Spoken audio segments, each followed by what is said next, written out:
And now Part 2, Chapter 20, Transcendental Mellow.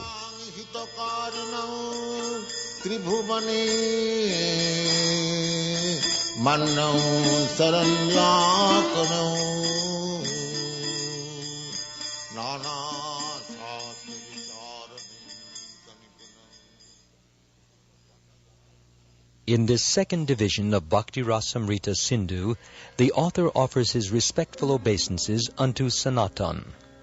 This Sanatan can be interpreted as either Sri Krishna himself or as Sanatan Goswami, the elder brother and spiritual master of Rupa Goswami.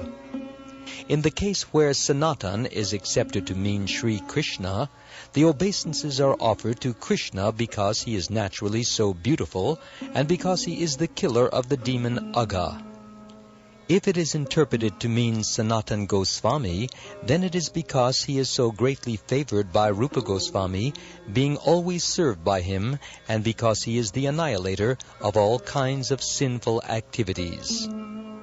In this division of Bhakti Rasamrita Sindhu, the author wants to describe the general symptoms of the transcendental mellow or loving mood of discharging devotional service. In this division of Bhakti Rasamrita Sindhu, there are 5 general topics. 1. Vibhava, special symptoms or causes of ecstasy. 2. Anubhava, subsequent ecstasy. 3. Sattvika bhava, constitutional or existential ecstasy. 4. Vyabhachari bhava, aggressive ecstasy. And 5. Sthayi bhava, fervent or continuous ecstasy. The word rasa, used in the Bhakti Rasamrita Sindhu, is understood by different persons differently, because the exact English equivalent is very difficult to find. But as we have seen our spiritual master translate this word rasa into mellow, we shall follow in his footsteps and also translate the word in that way. The particular loving mood or attitude relished in the exchange of love with the Supreme Personality of Godhead is called rasa or mellow. The different types of rasa, when combined together, help one to taste the mellow of devotional service in the highest degree of transcendental ecstasy.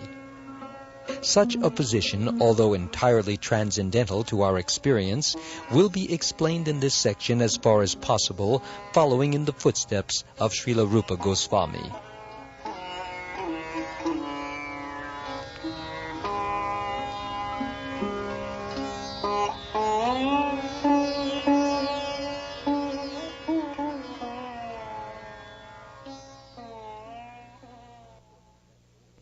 Without relishing some sort of mellow or loving mood in one's activities, no one can continue to perform such activities.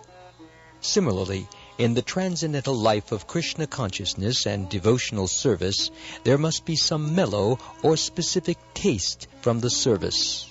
Generally, this mellow is experienced by chanting, hearing, worshipping in the temple, and being engaged in the service of the Lord.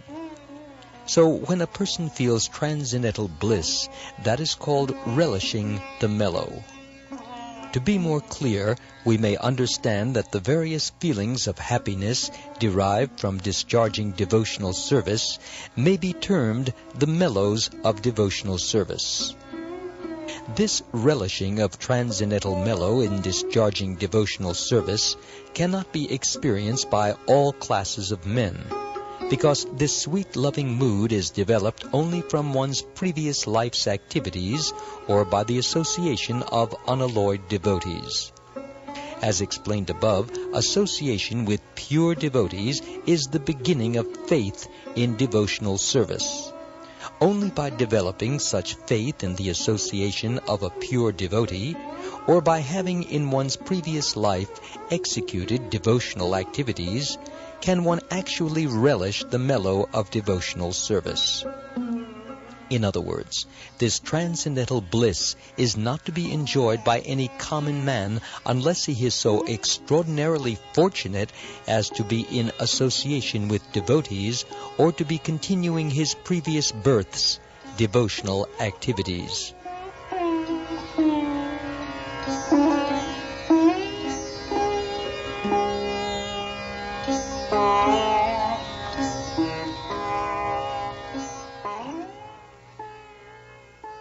The gradual process of development to the stage of devotional service is explained in Srimad Bhagavatam, 1st Canto, quote, "The beginning is to hear about Lord Krishna in the association of devotees who have themselves cleansed their hearts by association. Hearing about the transcendental activities of the Lord will result in one's feeling transcendental bliss always," unquote.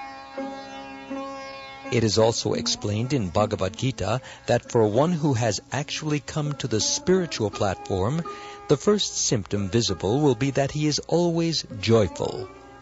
This joyous life is attained by one's reaction to reading Bhagavad Gita or Srimad Bhagavatam, or else from associating with persons who are very interested in the spiritual life of Krishna consciousness, specifically those who have made the determination to achieve the favor of Govinda by being engaged in transcendental loving service at his lotus feet.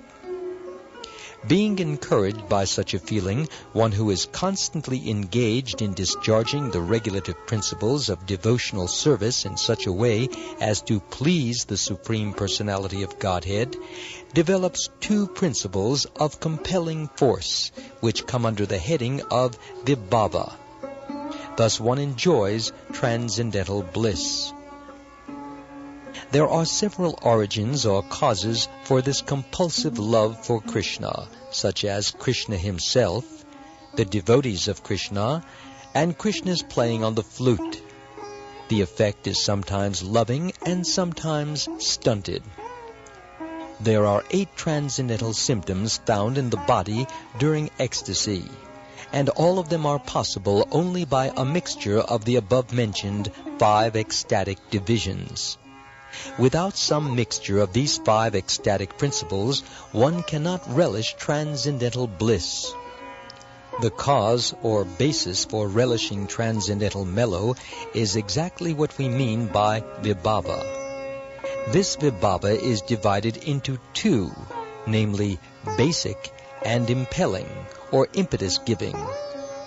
In the Agni Purana, the description of vibhava is given as follows, quote, "The basis from which ecstatic love is born is called vibhava, which is divided into 2, basic and impelling," unquote. In other words, there are 2 kinds of ecstatic love. The object of basic ecstatic love is Krishna and his devotee. Lord Krishna is the object of basic ecstatic love, and his pure devotee, a reservoir of such love, is the object of impelling ecstatic love. Impelling ecstatic love, then, is that love which develops when one sees an object which reminds him of Krishna.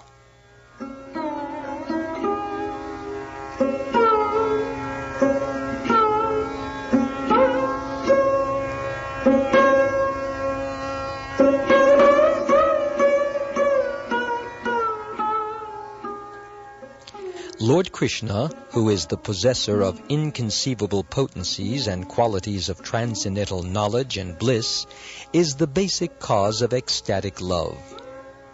Lord Krishna also becomes the reservoir or impetus of ecstatic love by his different incarnations and expansions.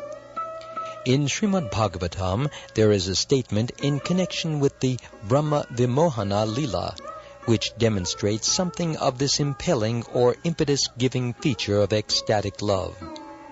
When Brahma was deluded by Krishna, who expanded himself into so many cowherd boys, calves, and cows, Krishna's elder brother, Sri Baladev, a direct expansion of Krishna himself, felt astonishment and said, quote, How wonderful it is that my ecstatic love for Krishna is again being attracted to so many cowherd boys, calves, and cows."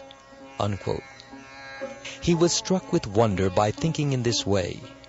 This is one of the examples in which Krishna himself becomes the object and reservoir of ecstatic love in the impelling aspect.